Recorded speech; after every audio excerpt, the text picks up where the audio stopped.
अरे बच्चों, स्वागत है आप लोग का हमारे चैनल एसजी ड्रीम स्टडी में। बच्चों, आज हम देखेंगे आपका रस, छंद, अलंकार से जो आपका कक्षा 10वीं में क्वेश्चन पूछा जाता है, तीनों का एक ही वीडियो में हम पूरा एंड कर देंगे। यानी एकदम आसानी से कैसे आप रस, छंद, अलंकार से अगर आपके यूपी बोर्ड एग्जाम 2025 में क्वेश्चन आए तो आप पूरा से पूरा कर लें, यानी कि आपका एक भी क्वेश्चन गलती ना हो।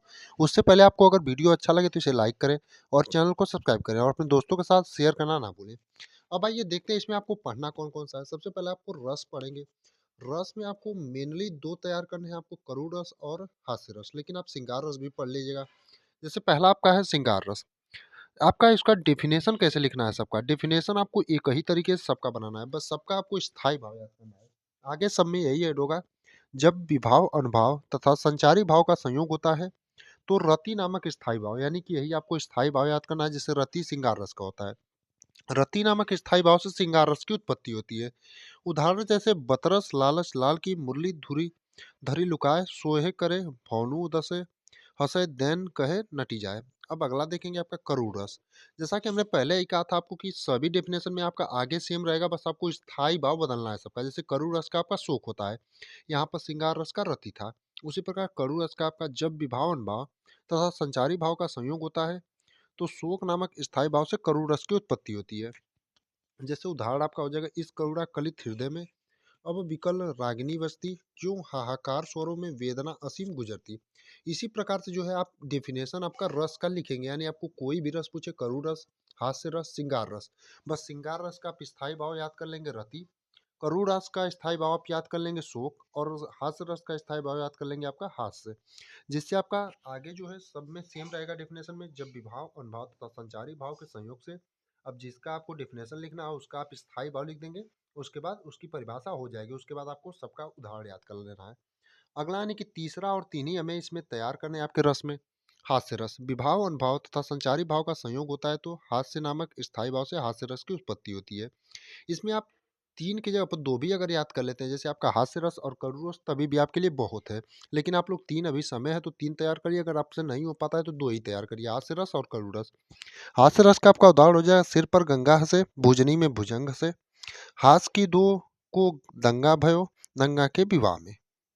अगला जो है आपका छंद है। छंद में आपको दो पढ़ना है। वैसे तीन आपका पूछा जाता है मेनली, दोहा, सोठा और दोहा, सोठा और रोला। लेकिन आपको पढ़ना सिर्फ दो है। दो अगर आप तैयार कर लेते हैं तो दो बहुत है आपके लिए। तो छंद में आप लोग दोहा और सोठा तैयार करिए। अगर आपके पास पर्याप्त समय बचता है तो आप रोला को भी तैयार कर लीजिए। अगर समय नहीं मिल रहा है तो आप दोही को तैयार करिए। जैसे दोहा और सोठा को दो तैयार कर लेते हैं तो भी पर्याप्त है। जैसे दोहा का हो जाएगा, यह एक सम अर्ध सममात्रिक छंद है। इसमें चार चरण होते हैं। पहले और तीसरे चरण में 13-13 मात्राएं होती हैं। पहले और तीसरे चरण में 13-13 मात्राएं होती हैं, और तथा दूसरे और चौथे चरण में 11-11 मात्रा होती है। यानी कि आपका दोहा जो होता है सिंपल रूप से आप तैयार करिए, यह एक अर्ध सममात्रिक छंद है। इसके पहले और तीसरे चरण में 13-13 और दूसरे और चौथे चरण में 11-11 मात्राएं। जैसे उदाहरण हो जाएगा, मेरी भाव बाधा हरो राधा नगरी सोई, जातन की झाई परे श्यामु हरि दुति होई। अब सोरठा देखेंगे, आपका रोल दोहा का उल्टा रूप होता है, यानी कि जो दोहा की परिभाषा होगा उसी का उल्टा जो है सोरठा की परिभाषा होगी। यानी इसके पहले और तीसरे चरण में 13-13 मात्राएं थी, तो सोरठा के पहले और तीसरे चरण में 11-11 और दूसरे और चौथे में 13-13 होगी। जैसे आप देख सकते हैं, यह एक अर्ध यह एक सममात्र माफ करिए, यह एक अर्धसम मात्रिक छंद है। इसमें चार चरण होते हैं। पहले और तीसरे चरण में 11-11 मात्राएं होती हैं तथा दूसरे और चौथे चरण में 13-13 मात्राएं होती हैं। तो ये हो जाएगा आपका सोरठा का परिभाषा। चौपाई का भी आप लोग देख लीजिए, वैसे आप लोगों के लिए इसकी जरूरत नहीं है, फिर भी आप चौपाई का परिभाषा देख सकते हैं। यह एक सममात्रिक छंद है। इसमें चार चरण होते हैं। प्रत्येक चरण में 16-16 मात्राएं होती हैं। इसमें दो अंतिम वर्ड गुरु लघु नहीं होने चाहिए, यानी जो दो अंतिम वर्ड होते हैं वो गुरु लघु नहीं होने चाहिए, तो गुरु हो दोनों या दोनों लघु हो। जैसे आपका उदाहरण हो जाएगा, डेली आपको पढ़ने को मिलता होगा आपका हनुमान चालीसा का, जो जय हनुमान ज्ञान गुण सागर, जय कपीस तिह लोक उजागर, रामदूत अतुलित बलधामा, अंजनी पुत्र पवन सुत नामा, यही आपका उदाहरण हो जाएगा। अब अगला आपका देखते हैं अलंकार।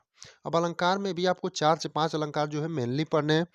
तो यहाँ से भी आपके जो है सभी क्लियर हो जाएंगे। जैसे हमने रस छंद में आपको बताया, उसी प्रकार से अगर आप अपने बोर्ड एग्जाम 2025 में लिखेंगे तो आपका एक भी नंबर जो है, इससे आपका बहुविकल्पी भी पूछ रहा है तो लिखने के लिए तो देता नहीं है, तो आप अगर याद कर लेते हैं तो जिससे आपका टिक मार्क सिर्फ करने के लिए होता है, गोला भरने के लिए, तो आप एकदम आसानी से कर पाएंगे। बस आपको अच्छे से याद करना है।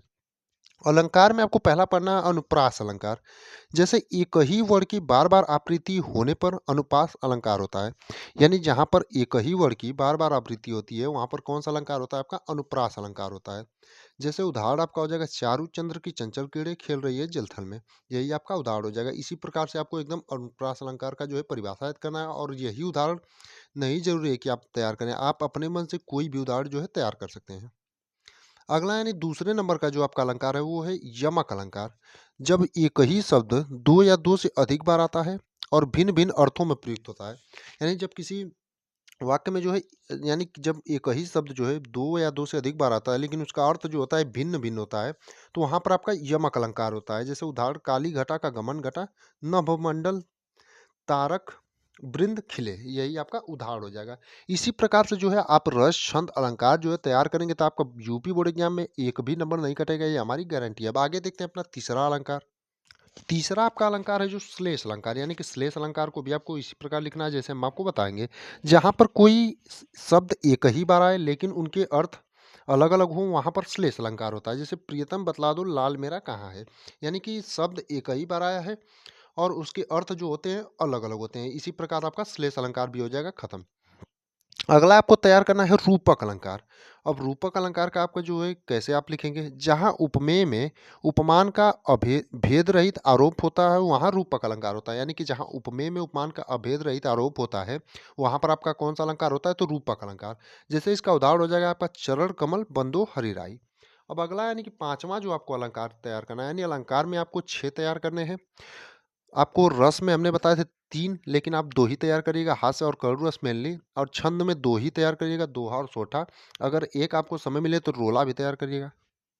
तो अगला आपका जो पांचवा अलंकार है वो उपमा अलंकार। जब किन्हीं दो वस्तुओं के गुण, आकृति, स्वभाव आदि में समानता दिखाया जाए या दो भिन्न वस्तुओं की तुलना की जाए। यानी जब किन्हीं दो वस्तुओं के जो गुण, आकृति और स्वभाव आदि में जब समानता दिखाया जाता है या किन्हीं दो भिन्न भिन्न वस्तुओं की जब तुलना किया जाता है, तो वहां पर आपका क्या होता है? उपमा अलंकार होता है। जैसे आपका हो जाएगा फूलों सा चेहरा तेरा कलियों सा मुस्कान। अगला आपका हो जाएगा उत्प्रेक्षा अलंकार, यानी कि अंतिम। और अगर आप इतना तैयार कर लेते हैं जितना हमने आपको बताया, तो आपके बोर्ड एग्जाम में आपके एक भी नंबर यहाँ से जो 3 से 6 नंबर के क्वेश्चन पूछे जाते हैं वो नहीं कटेंगे। जैसे उत्प्रेक्षा अलंकार में जहाँ उपमेय में उपमान की संभावना व्यक्त की जाए वहाँ उत्प्रेक्षा अलंकार होता है। यानी यहाँ पर उपमेय में उपमान की संभावना व्यक्त की जाती है। जैसे सोहत ओढ़े पितु पटु श्याम सलोने गात, मानो नीलमणि शैल पर आतपु पर्यो प्रभात। तो इसी प्रकार से जो आपको यूपी बोर्ड एग्जाम में आपके जब क्वेश्चन पूछेगा तो आपको तैयार करके जाना है। और जो आपको वहाँ पर गोला भरना रहता है, इसमें लिखना नहीं रहता है। सिर्फ अगर आप याद कर लेते हैं थोड़ा मोड़ा भी, अगर आपको याद रहेगा, यानी कि याद अच्छे से रहेगा, तो आप जो है एकदम एग्जैक्टली जब आपको क्वेश्चन सामने दिखेगा तुरंत आप टिक कर देंगे।